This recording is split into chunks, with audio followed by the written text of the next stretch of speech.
Hello, the 31st here, welcome back to another PowerPoint presentation. Today, we're getting hyped about the Crown Tundra and having a little look at the big berry tree featured prominently in the trailers and the artwork for this DLC, and its connections to the new legendary Pokemon. I want to say right now, right off the bat, that I do not have any answers, okay? I am stumped.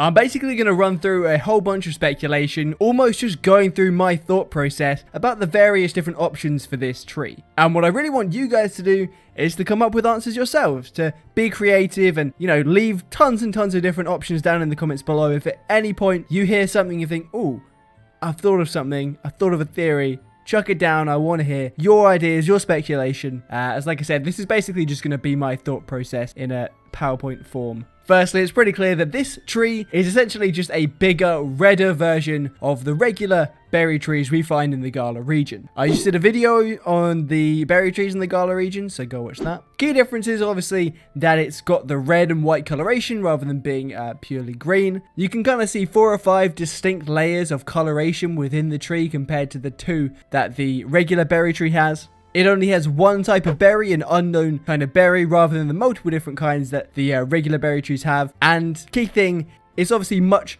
larger and visibly far older. You can see based on the size of that trunk that it's a much older tree. All the, the berry trees in Galar all seem pretty new. They seem very young. They're very thin and not very tall. And that's again another reason why they might be artificially tampered with, planted there specifically for a purpose. However, this big red tree has probably been there decades, if not centuries, based on its size and its thickness. So we'll start with the coloration, the red coloration. There's a few reasons why it might be this color. Like I said, it's very old, so it might be simply that as these sorts of berry trees age, they develop into this red and white coloration, and then it's sort of rare for that to happen, and when it does, the berry trees look like this. Next is the seasons. The DLC, so the Crown Tundra is going to be coming out in autumn, in fall for you Americans, which is obviously when the leaves change color. It's when they go an orange and brown sort of color scheme to being oranges and browns as keratin takes over as the main pigment for photosynthesis. The thing is, we haven't really seen any time pass in Galar. I don't even know if there's a day and night cycle, as far as I can remember. There isn't, let alone seasons, although I did like seasons, and it'd be cool if they did make a comeback. But there is a sort of spin-off to that theory right here, where the idea is the landscape itself is changing. So the landscape is showing the progression of time in the seasons. In the foreground where this berry tree is,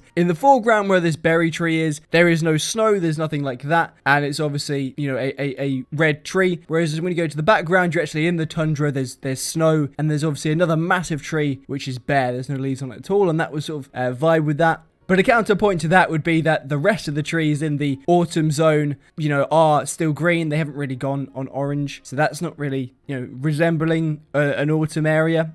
The tree we can see in the background there, this one, is obviously far older. It's even larger than this red one in the foreground here. It's absolutely massive, probably thousands of years old, based on the size of its trunk and how tall it's gotten. It might be dead, or just because it's in the winter region, the wintry tundra area, it's lost all its leaves. You can also see the 3 legendary birds in this picture. I'll try zoom in on them.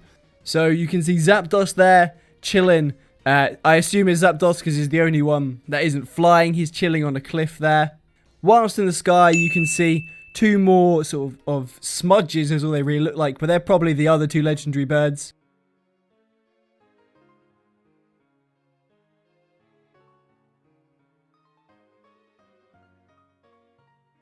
It also does kind of look like a Ho-Oh though.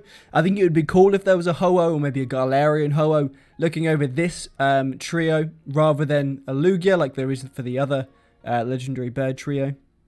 But I think that if this tree is just a much older variation, the forebearer of the previous red tree, the other one we see earlier, and then potentially all the different berry trees in Galar, it does open a lot of potential with story. Again, you can see, there's a church or something built around this tree. It's clearly very important to the people of this region, and probably the legendary birds, as they're also, like I said, featured in this image, and it might be to do with the trees that they are fighting. I think we'll go into that in a little bit more detail a bit later. So my first thought when I saw this tree So my first thought when I saw this tree was that it might be a Galarica tree. What we know about them is that their seeds is what gives the Slow family their Galarian form. So by eating the seeds of the trees, they basically get this spicy particle inside of them, and they make this transformation over time. And I thought, you know, maybe why not the birds too? Obviously, they're heavily linked to this tree. Maybe the fruit, the seeds of this tree are in some way what caused the bird to get their new forms. But then the Isle of Armor came out, and we got to see the twigs of the Galarica tree. As you can see them there, they are clearly slightly different. They obviously have green leaves rather than the red trees you'd find. They obviously have green leaves rather than the red leaves found on this particular tree, as well as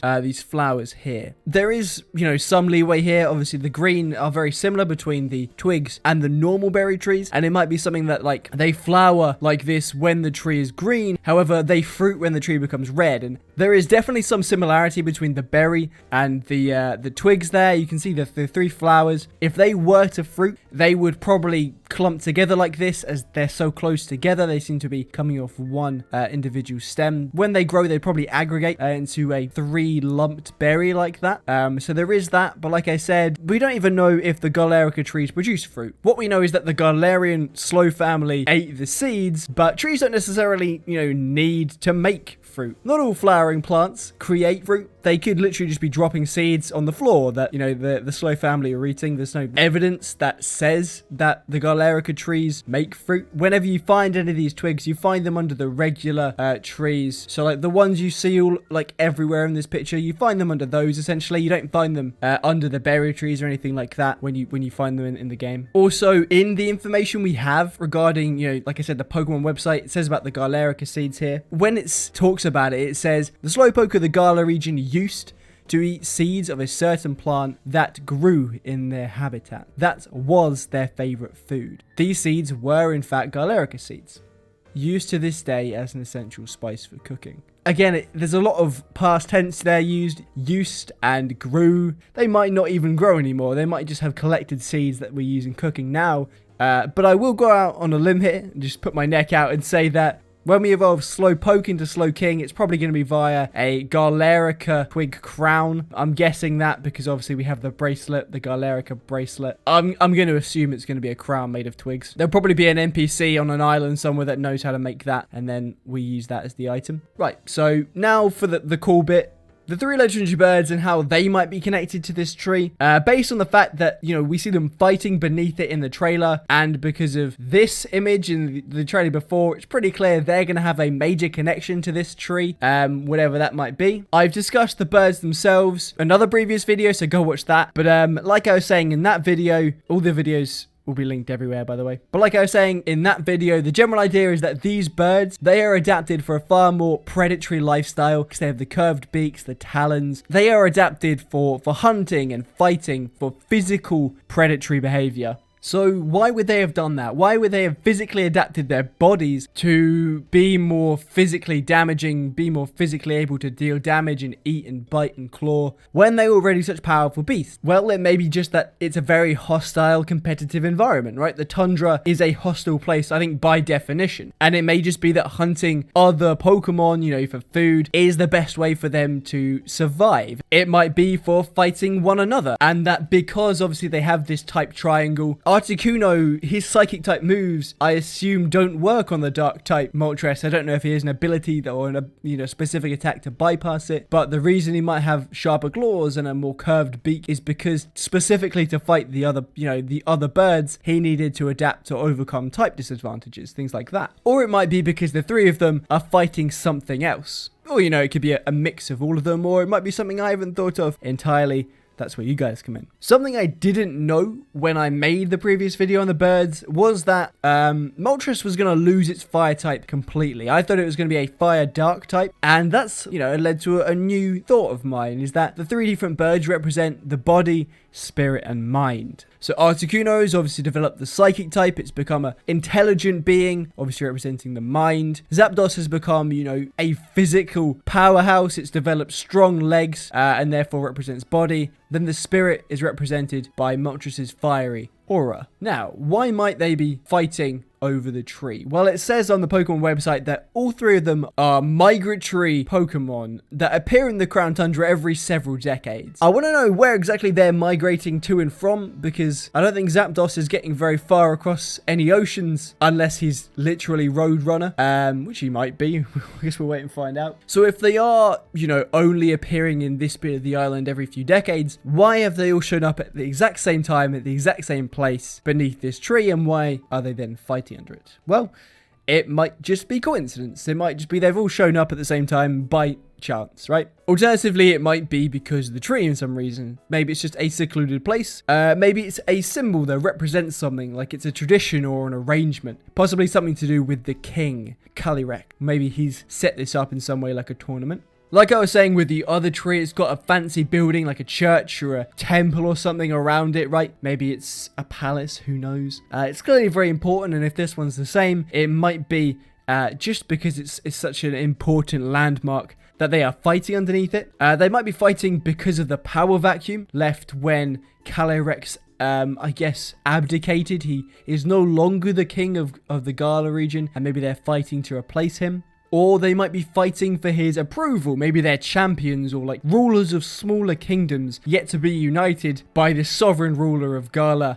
Sort of reminiscent of ancient medieval British history, when England was made up of a bunch of different smaller kingdoms yet to be united under one powerful king.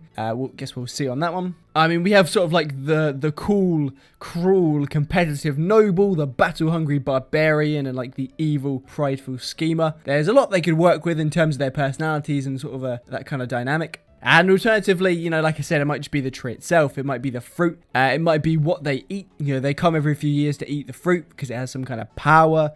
You know, with a tree this big, you know, we know they live for a long time. They might just reproduce very infrequently. And it might just take a few decades for this tree to produce fruit. And that's why it's, you know, every few decades when the tree makes these fruit, they show up and fight over them and eat them for whatever reason. Maybe the birds are even pollinating the tree. I don't know. Maybe there's a bunch of these different trees all across the region, and they come to one, they take the pollen when they fight and eat the fruit, and then go to another red tree on a different island or somewhere else, wherever they migrate to.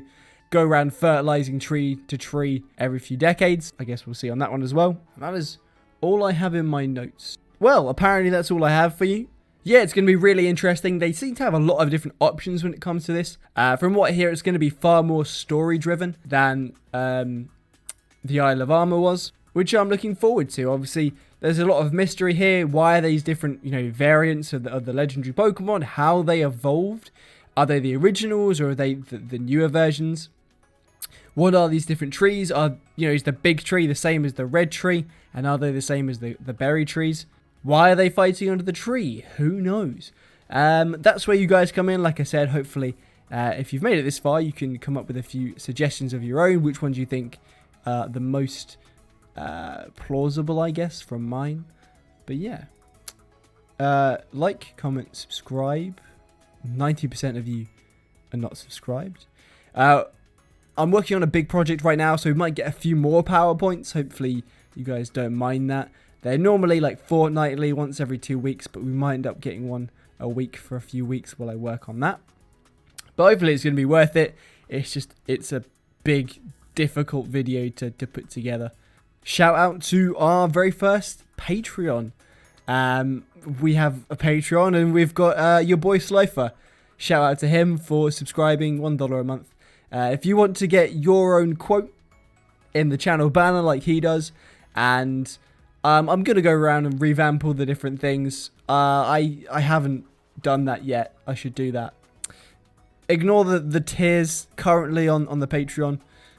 I'm going to change them. They're outdated. $1, like I said, is what Slifer did, and it got him a quote, like a review of the channel in the banner, which you can go see now.